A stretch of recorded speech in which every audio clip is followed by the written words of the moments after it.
কোন মেয়ে যদি অন্য মেয়ের সংসার নষ্ট করার চেষ্টা করে, সেই মেয়ের কাছে ক্ষমা না চাইলে কি গুনাহ হবে? কোন মেয়ে যদি অন্য কোন মেয়ের সংসার নষ্ট করে, এটা খুবই গর্হিত অপরাধ, অনেক বড় অপরাধ। ভাইরা, বান্দার হক নষ্ট করা এত ডেঞ্জারাস অপরাধ যে কিয়ামতের ময়দানে বান্দার হকের জন্য আটকা পড়ে থাকবে। আল্লাহর হকের জন্য আল্লাহ চাইলে মাফ করে দিতে পারে। বান্দার হক আল্লাহ তাআলা কি করবেন না, মাফ করবেন। আপনি কারোর ক্ষতি করেছেন, কারোর পেছনে লেগেছেন, কাউকে কষ্ট দিয়েছেন, এই অপরাধটা আল্লাহর কোন ফরজ বিধান নষ্ট করার চাইতেও ডেঞ্জারাস এবং ভয়াবহ হতে পারে।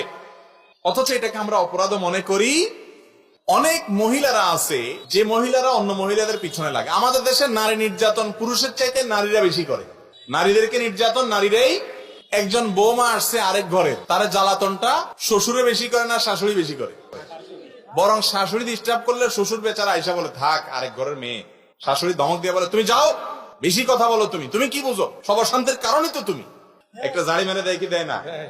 বুড়া বেচারা মুখটা গোমরা করে আরেক রুমে চলে যায়। কারণ বুড়ির দাপট। মহিলাদেরকে আল্লাহ তাআলা এমন দাপট দিছে, মুসলিম মহিলাদেরকে, সব মহিলাদের না, আবার মুসলিম মহিলারা জোয়ান কালে যদি একটু সবর করে, স্বামীর কথা মানে, আল্লাহর কথা মানে, রাসূলের কথা মানে, গাত্রামি না করে, কোরআন হাদিসের কাছে মাথা নত করে, আল্লাহ রাব্বুল আলামিন এক সময় এমন রাজত্ব দেয়। এই যে মুসলিম সমাজে আপনি দেখেন, যখন মহিলা একটু বয়স বাড়ি হয়, ছেলে মেয়ে দু চারটা হয়ে যায়, আস্তে আস্তে তার বাহিনী বাড়ে, জুনুদ, এগুলা এক একটা বাহিনী।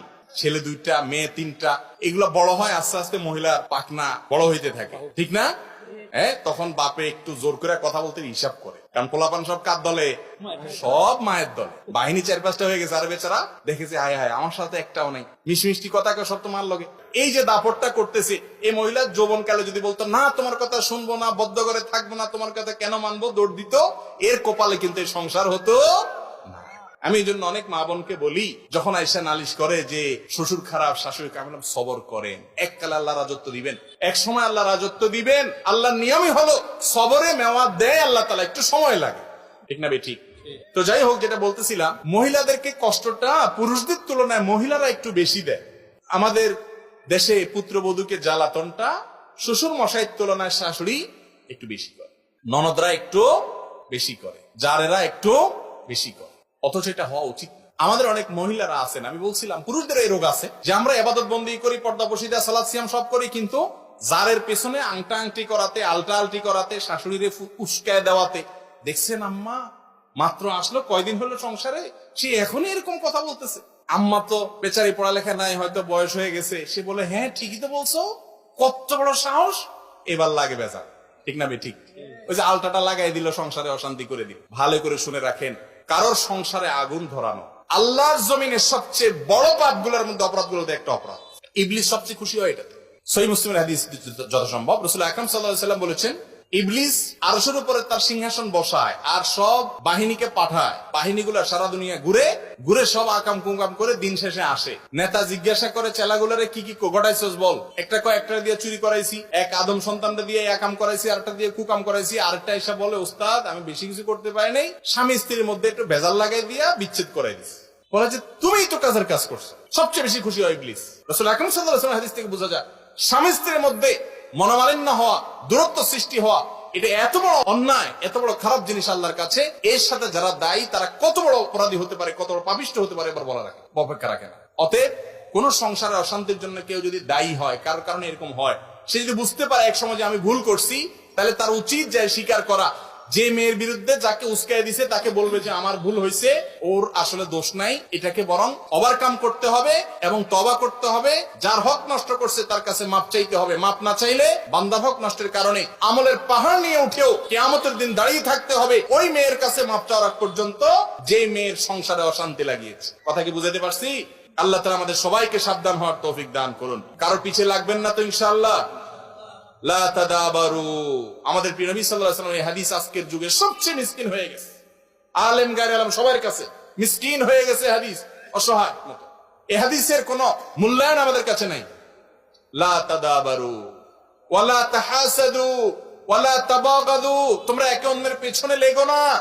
একেবারে তাদাবারুর অর্থই এটা। লা তাদাবারু, তোমরা একে অন্যের পেছনে লেগো না। ওয়ালা তাহাসাদু, একে অন্যের প্রতি হিংসা করিও না।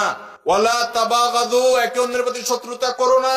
ওয়া কুনু ইবাদাল্লাহি ইখওয়ানা, আল্লাহর বান্দা হয়ে থাকো, ভাই ভাই হয়ে থাকো। এই হাদিস আজ সবচেয়ে অসহায়। এটার উপর আমল নেই। নামাজ আছে, রোজা আছে, আমল আছে, লম্বা লম্বা কথা আছে, কোরআন আছে, সহিহ হাদিস আছে, সহিহ আকীদা আছে, সব ঠিক আছে, কিন্তু পিছে লাগালাগিটাও ঠিক আছে। লম্বা দাড়িও আছে, টুপিও আছে, ৫ ওয়াক্ত সালাতও পড়ি, ওয়াজ মাহফিলও শুনি, ওয়াজ করি, অনেক ভালো ভালো কাজ করি মাশাআল্লাহ। আবার তলে তলে আরেকজনের পেছনে লাগা, ষড়যন্ত্র করা, এরে খুঁটা দেওয়া, হেরে খুঁটা দেওয়া, এর আইল ঠেলা, এর সম্পদ মারা, এর বিরুদ্ধে ওরে উস্কাইয়া দেওয়া, এর সমালোচনা করা, এই রোগগুলো আমাদের মধ্যে আছে না নাই? যারা মিটমিট করে হাসতেছেন মনে আপনাদের মধ্যে নাই? ভাই আমাদের মধ্যে নাই এটা? ভালো করে শুনে রাখেন, ভালো মুসলিমের আলামত, ভালো মুসলিমের নিদর্শন বাহ্যিক ইবাদত বন্দেগী না, এগুলা তো মৌলিক করতেই হবে, কিন্তু আপনি কতটা ভালো মুসলমান এটার প্রকাশ হবে, প্রমাণ হবে আপনার আখলাক দিয়ে, আমল দিয়ে, আচরণ দিয়ে। কথা কি বুঝাতে পারছি? নবী করিম সাল্লাল্লাহু আলাইহি সাল্লাম বলেছেন, তোমাদের মধ্যে সবচেয়ে ভালো মানুষ কে? খায়রুকুম লি আহলি, যে বউয়ের কাছে ভালো, অর্থাৎ বউ সার্টিফিকেট দেয় যে ওনার আখলাক ভালো।